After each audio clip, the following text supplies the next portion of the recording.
Team 11 के अधिकारियों के साथ समीक्षा बैठक करते हुए। तो लगातार समीक्षा का दौर जारी है और लगातार 3 मई की जो मियाद है वो अब बिल्कुल सामने आने वाली है। उससे पहले क्या बड़े फैसले लिए जा सकते हैं, किस तरीके से राजस्व को बढ़ाना है, किस तरीके से जनता तक तमाम जो सुविधाएं या योजनाएं हैं उनको पहुंचाने की मशक्कत जो लगातार प्रशासन के जरिए की जा रही है, उनमें क्या कुछ चल रहा है, क्या खामियां हैं या क्या कुछ उनमें इजाफा किया जा सकता है, इन सभी बातों को लेकर और खास तौर पर अब जो बड़ा एक बीड़ा उठाया है सीएम योगी आदित्यनाथ की सरकार ने कि तमाम जो लोग फंसे हुए हैं बाहर, जो श्रमिक हैं मुख्तलिफ शहरों में, मुख्तलिफ राज्यों में, छात्र जो हैं या फिर जो तीर्थ यात्री,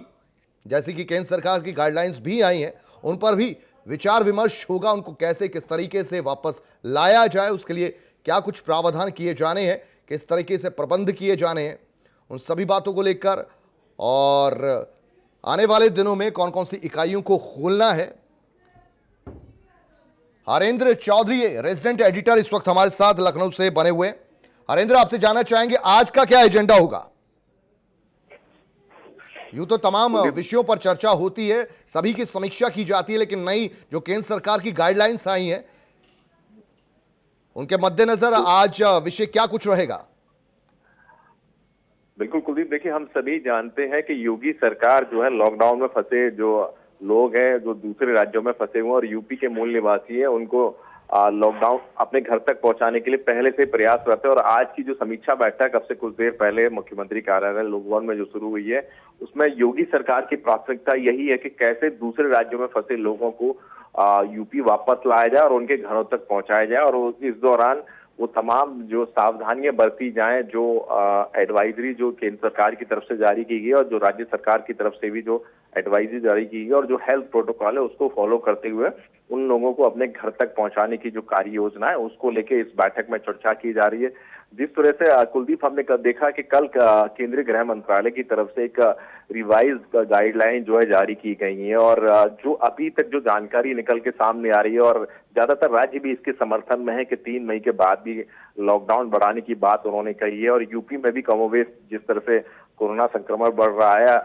हालात बहुत ज्यादा अच्छे उस लिहाज से नहीं कहे जा सकते कि लॉकडाउन को खत्म कर दिया जाए। तो ऐसे में 4 मई के बाद प्रदेश के लिए क्या कार्य योजना रहेगी और खासकर उन लोगों के लिए जो लॉकडाउन 1 और लॉकडाउन पार्ट 2 में अभी तक यूपी के जो मूल निवासी और दूसरे राज्यों में फंसे हुए उनको अपने घर तक पहुंचाना बेहद जरूरी है। तो इन तमाम संशोधित गाइडलाइंस पे इस बैठक में चर्चा जारी है और कोशिश यही है कि ज्यादा से ज्यादा लोग जो है अपने घरों तक पहुंचे और ऐसे लोग जो संदिग्ध हैं उनको जो जरूरी स्वास्थ्य जांच है वो पूरा करने के बाद उनको इलाज मुहैया कराया जाए अगर इसकी जरूरत उनको पड़ती है। तो ये तमाम चीजों को मद्देनजर रखते हुए इस वक्त बैठक जारी है और ये प्रयास यही किए जा रहे हैं कि न सिर्फ जैसे कल मध्य प्रदेश, पहले हरियाणा से जो श्रमिक हैं वो वापस लाए गए थे, प्रवासी मजदूर, उसके बाद मध्य प्रदेश से लाए गए और कल 1 मई को गुजरात से जो है जो लोग यूपी के गुजरात में फंसे हुए श्रमिक हैं, वहां पे अलग अलग औद्योगिक इकाइयों में काम करते थे और लॉकडाउन की वजह से वहां पे अभी तक फंसे हुए, तो उनको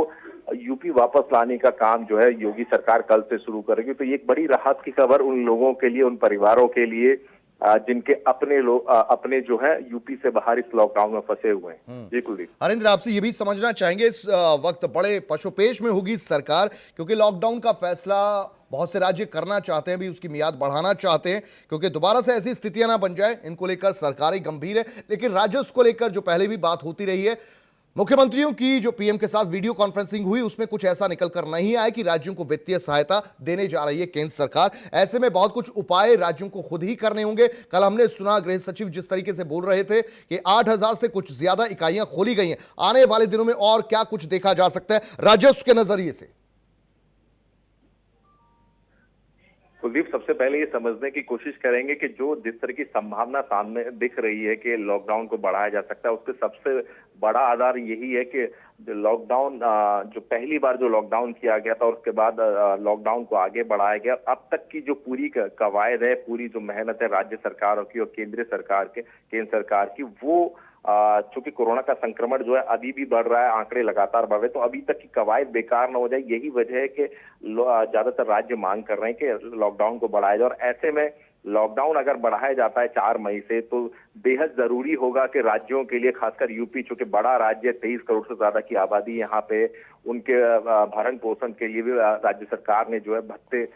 को पहले से अनाउंस किया। 1,000 रुपए सभी श्रमिकों को यहाँ पे दिए जा रहे हैं, और जो अलग अलग कैटेगरी में जो लोग हैं, जो पात्र है, उनको भी आर्थिक मदद मुहैया कराई जा रही है। तो ऐसे में राजस्व की जो हानि यूपी सरकार को हो रही है, बेहद जरूरी है कि तमाम उन उद्योगों को संचालित किया जाए जो सोशल डिस्टेंसिंग और सैनिटाइजेशन की जो प्रक्रिया है, जो एडवाइजरी, उसको फॉलो करते हुए, और 50% जो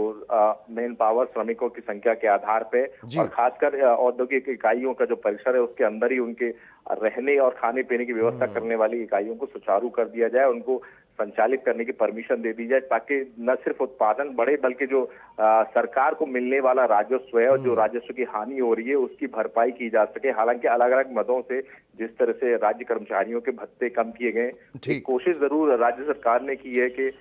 जो राजस्व की जो भरपाई है वो की जा सके, उसको रिकवर करने की कोशिश की। लेकिन एक बहुत छोटी सी पहल है, और इसमें ऐसे में जरूरी एक ठोस कार्य योजना बनाने की, जिससे कि ये जो खनन और आबकारी और जो रजिस्ट्री स्टाम्प के जरिए जो हानि हुई है उसको पूरा किया जा सके। चलिए, बहुत शुक्रिया हरेंद्र इस पूरी जानकारी के लिए आपका।